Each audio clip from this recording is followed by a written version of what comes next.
First of all, you don't know me. We're all about that high school drama girl, all about them high school queens. Always and forever. We'll take you for a ride in our comic girl, cheering for the right team. Drama queens, smart girl, rough girl, fashion but you're tough girl. You could sit with us, girl. Drama queens, drama queens, drama queens, drama queens, drama queens. Well, hello, ladies and gentlemen, and all of our friends at home. We are back for another special Q&A episode. Thank you all so much for sending in your questions. These are so fun to open.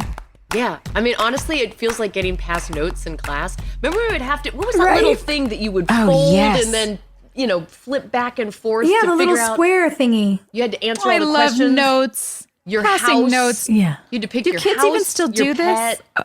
Oh, MASH. car. Yep. MASH, that's what it was. MASH. Yeah. God, that was fun. I like these questions. It's kind of like, it feels like that. yeah, it's like we're playing MASH with all you guys. You guys, I actually really love this question because we talked about this today.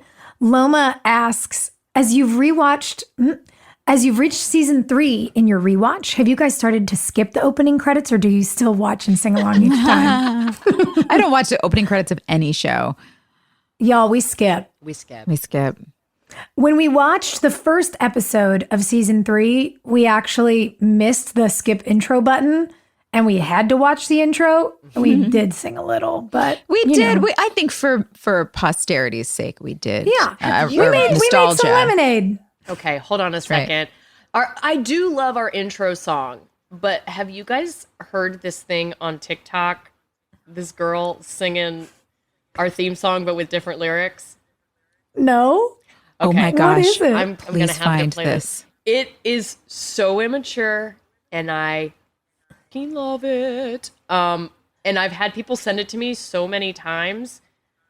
Hold on. I gotta just bear with me for a moment. Okay. Saw this and thought We it got was you. pretty funny. Okay, hold on. I gotta make sure my phone volume is up now. God, I feel like Okay. a grandma. Okay. I don't wanna be crying if you can live isn't about it and shit. Yeah. I don't wanna be crying if you can live isn't about it and shit. I can't hear what they're saying. She's saying, I don't want to be crying and puking and pissing and shit. And I lost it. Okay, I'm sending this to you two It's right great. now. I'm sending It's this great. to the both of you right now. But I just love that people know. They know. They're like, Hilarie's going to love this. So now whenever I hear our theme song, this is what I think of. That's what you think of. I love that. Okay, fine. From Michaela, if you could choose one character from One Tree Hill to do a spinoff, who would it be and why? Ooh. There's a lot of, God, we had so many great characters who would have had a fun spinoff. I have my I answer. don't know. Oh, go. Oh. Tell me. Prequel. Ellie Harp, Mick Wolf, on Yes. tour. Yes. Sexy time, mid 80s. Yep. That's it. Done. Cosign. There's no I'm other ready answer. for it. That's it. Yep. That's what I want to see. That would be so fun, actually. I love prequels. And I love a also, good like, prequel. A great era. Like them like out on the road, playing music, being sexy. She gets pregnant. He's just a degenerate and he doesn't help her. And she's like, I'm on drugs. It's moody, I would love man. it. I'd love to see all the parents in that Oh, yeah. era. Kevin Kilner. All right. Okay. Yeah, I would also just love a good 80s drama. I want more of that. Like that Yeah. episode of Black Mirror, San Junipero, which was like 80s, but also futuristic and Yes. time jumpy and crazy. I want a whole series of that. Yeah. That was a really good episode. It's really good. We have a question from Jess. Jess wants to know what cast members had the best dinners after work and what were their go-to dishes? We weren't old enough to cook yet. No, we could order.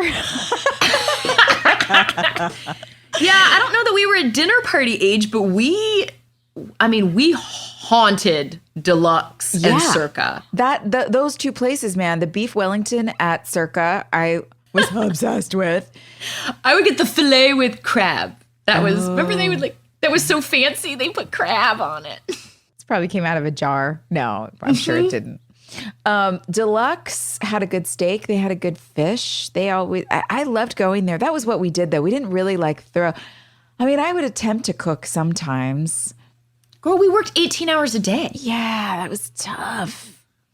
That's kind of the last thing you want to do after you work a long day is go home and cook something. As much as I would love to be Audrey Hepburn, who makes, 50 pounds of spaghetti for an entire crew full of people, I was exhausted. I couldn't do it. You know what I would do? What? When I lived above Firebelly, when we first started Joy, I would just stock my fridge with liquor. And and I was not a drinker, so I didn't know like what you're supposed to drink at different hours. And so I was drinking Bloody Marys at like 11 o'clock at night and like, who wants a Bloody Mary? So cute. And everyone was like, a Bloody Mary's like a meal, sort of. Bloody Mary is like that is just an airport drink. I don't know what else you use that for. I love them. On a brunch Apparently, day, I guess. Yeah, I can drink them at 11 o'clock at night. No, I feel like Sophia threw a couple parties that were great, and she always had like charcuterie. Like Soph's real good at like, cheese plate. Putting a board together. Yeah, that takes time and talent. You got to learn how to find the right things. And yeah, she's definitely one of those people who knows how to just whip it right out. Got to mix the colors up, all that kind of stuff. You know what I love is that quince paste. I discovered that in Wilmington. It's a little, you'll see it in cheese shops. It comes usually in a square jar or square thing. And it's like looks like pink gelatin. But it's quince jam, basically, but it's thicker than jam. It's between a gelatin and a jam, but it's not like Jell-O. It's harder. I don't know. It's quince paste. It's paste, but it's made out of quince paste. And it's yummy on crackers and cheese. You know what we had in Wilmington that was a first-time experience that I loved is that our crew members would have oyster roasts. And I had never been to one of those. And I always felt like a big dummy because I was like, I don't know what to do. But they would have like big fire pits with a big grate and they would put all the oysters on there and then they, pop open when they're ready to go. That was cool. That was a cool cultural thing to get into. So fun. There's so many things about living in the South that I just adored. Okay. Let's see. Jing asks. What was the best lesson? Were we about to ask the same question? Yeah. You and I are both drawn to the same question. Jinx. Yeah. They ask, what was the best lesson you learned from your experience on the set of One Tree Hill? Oh, so many things. Oh my gosh. I think a lot of the lessons that we learned were just set behavior and, hanging up your wardrobe when you're done at the end of the day in your trailer so they don't have to follow you around and look for your socks and, where'd she throw the shirt being there on time, how to behave, even the little things like don't stand behind the camera. If you are behind the camera, don't move around. Don't watch the person who's performing. There's so many technical things that are it's an invaluable lesson to be able to be on a show for that long and learn all these little things so that when you move on to other jobs, they know that you're a pro. They know you can just pick right up where everybody else is. Yeah. It's a metaphor. All that stuff that you said, Joy, is a metaphor for understanding that there's always someone there earlier than you, and there's always someone there later than you. And if you move through the world understanding that other people are working harder than you, it makes you respect everyone around you, regardless of like what profession you work in. Absolutely. Yeah. I think it really boils down to courtesy and respect. And professionalism, set a bar. One of the things I love about all of us is the best of our experiences on this show taught us to be good producers and good team players. And we set a standard of excellence. And that is meant to, motivate and challenge us and those around us. It lets everybody know they're going to be respected in a space. And I love that. Like I want to set a high bar and then I want to learn stuff I don't know every day when I strive to hit it. Yeah. And showing up curious and humble, I think is a really big deal as a professional in Yeah. this industry. Yeah, agree. What a question.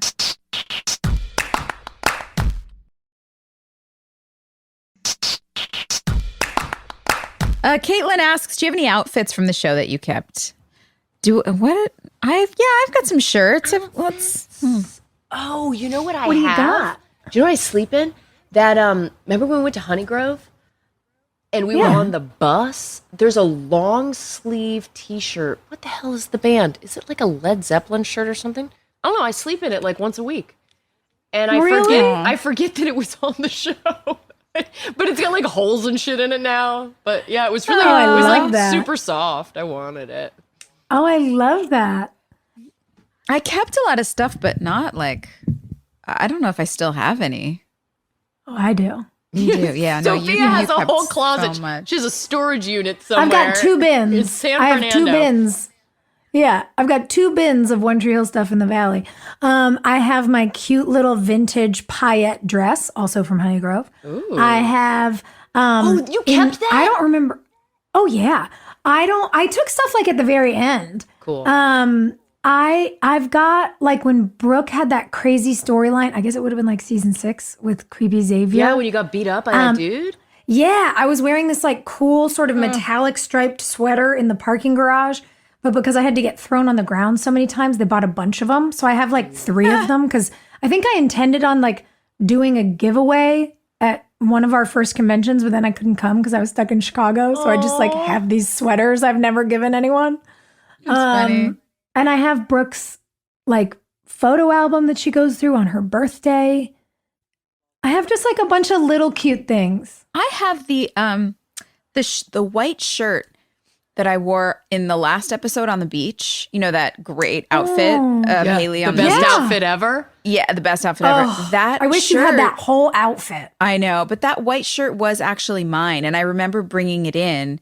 No way. Because I did a fitting and nothing that they had, I just didn't like any of it. And I was like, I was trying to explain what I wanted. And I think they had brought in a bunch of like white tanks, but they were kind of that thick ribbed material. Yeah. And I was like, oh, hang on a sec. And either it was in my car or I went home and got it or something. But I brought that in and I was like, let's just throw a bra under this and do this. And so we kind of put it all together. But I mean, that was So cute. my personal. Best outfit ever. I love It that was so you were the cute. one that was like, this is how we're going to orchestrate this. I love that. Jenny wants to know, out of all the Tree Hill parents, who offered the best advice. Everybody gave great advice, honestly. Yeah. I mean, Moira, for me, I've already talked about how she was like, run when shit Yeah. got really bad for me. That's right. And I liked that she was giving advice to me, it wasn't Karen giving advice to Peyton Sawyer. It was like, hey, I care about you. I don't care about the job. Like, Yeah. you know, we were lucky that we had those people. Paul was that way too. Paul was always looking out for us, always, looking to help out. And I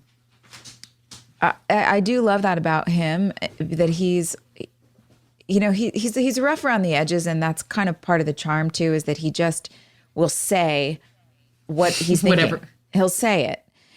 And sometimes it's a little like, oh God, your bedside manner could use a little, like that was kind of like, ow. But it doesn't make it untrue. It just, and you got to earn a tougher skin sometimes. But I could always count on him to say the truth of what the situation was. And there are many times when he knows exactly how to couch things and, wait and kind of pull you aside or whatever.